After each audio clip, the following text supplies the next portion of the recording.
Stop. Just stop. Stop racing people you'll never catch. Stop racing with people who don't even know you exist, people who don't even acknowledge your presence on this earth. And let's actually ask the question, who are you racing? Who are you actually racing?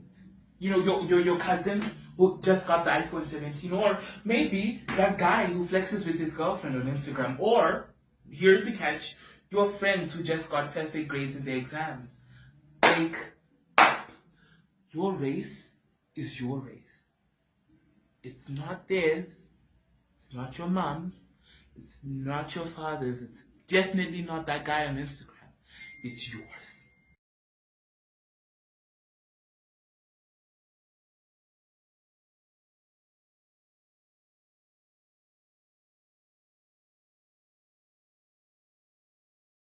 Greetings and salutations. My name is Majiri, and thank you so much for tuning back into the Majiri Method. I'm going to try to be more consistent with these videos since there is an audience of people who would want to hear what I talk about. So, you know, it's kind of encouraging. And given that we reached the success criteria, right, for like the green light for like another episode using the last video, since we managed to suppress one view in the last video, that was kind of a confirmation that maybe I should go on with these things. Today's topic, we want to talk about how people need to realize that they're running their own races. People need to realize that your chapter 1 is somebody else's chapter 23. And that's fine. We scroll, we compare, we worry, right? But no one is watching. No one is holding us at gunpoint and being like, look at his highlight reel, it's better than yours. You better. We all know the time-long phrase that comparison is the thief of joy. But have you ever thought to wonder that social media could be a weapon driving this narrative? Allow me to explain the statistics. Okay, studies show that teens and young adults who compare themselves online often feel up to 30% more anxious and depressed than those who don't. And why? Because someone else's highlight reel is probably more aesthetic or more appealing or more alluring to be present for and to watch than our own. Okay, now this is something that I feel like most Zimbabwean teens need to be aware of. Not just Zimbabwean teens, but I think the youth in general, right? No one cares. Like, no one actually cares. Like, that's it.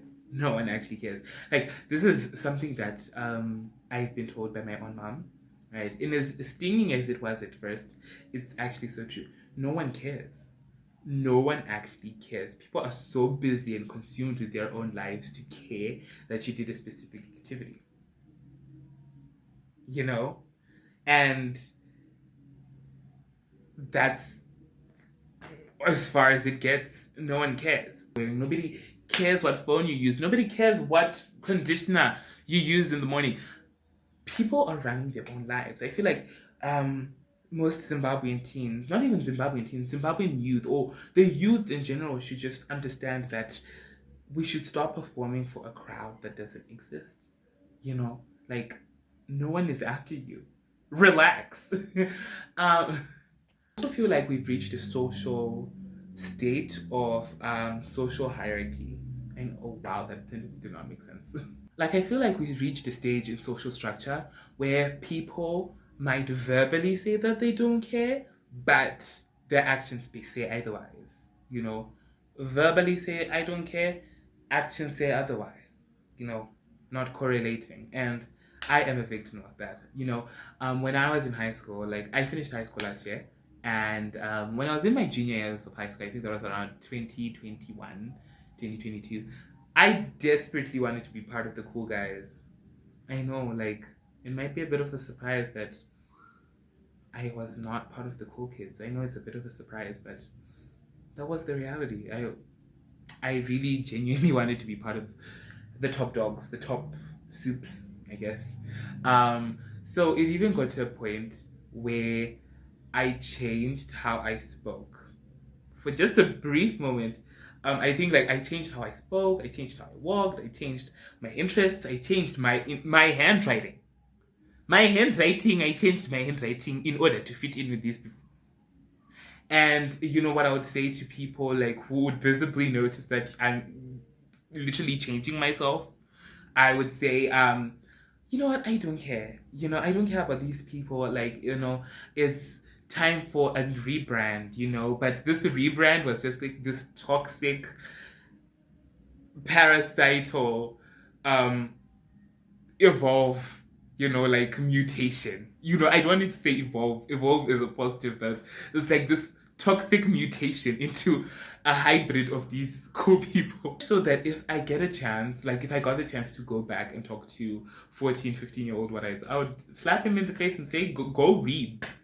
Go water some plants. Because honestly, honestly, you cannot devote your entire personality to try and fit in with a group of people who barely know you exist. And you know the painful part? These people did not even acknowledge me. They didn't even want me in their friend group. And they didn't even want me. And in as sad as it was then, it's actually kind of refreshing now that you realize that people have their own interests and people have their own priorities and people have their own tastes in people. You might not be someone's coffee, you might be a cappuccino, you might be an espresso, but not everyone is gonna like espresso, you know? And I feel like that is a golden piece of advice that I am glad I learned at 14. Now, there's a quote that I really do love that I say to my friends all the time. And it really just summarizes why so many young people feel lost or feel like they're not where they want to be at the cost of comparison. The quote is as follows: the reason your garden is not growing is because every time a flower blooms, you cut it to prove that you're a gardener, right? So we're in this paradox where we have to like prove to people that I am good at ABC, look at me, you know? So it leads to us losing sight of what we really stand for in the pursuit of attention or in the pursuit of being valued, right? We see so many people lose themselves, we see so many people change themselves for the worst in order to fit a certain friend group, in order to fit a certain status quo. And I really do feel like that is the beginning of the end. That is where so many people lose it. And before they know it, they're asking themselves, where did the time go? Where did their youth go? Why are they unhappy with life? So, my beloved viewer, here is the unwavering truth. The only person you should be running this race with is yourself. And Usain Bolt if you're that fast.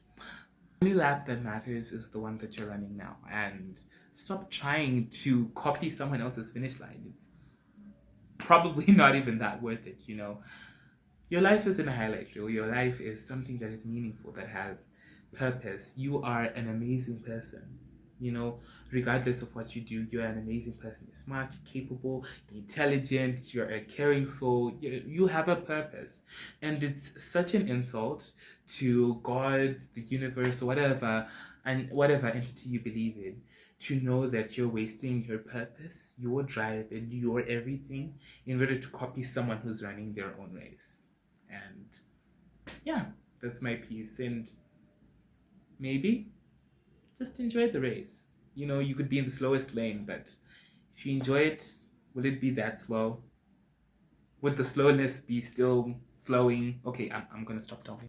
If you can, comment down below. Whose race did you stop running today, or in the last year, or the last 5 years? You know, let's talk about it. And thank you so much for watching this video. I'm very sorry it's a bit of a short video.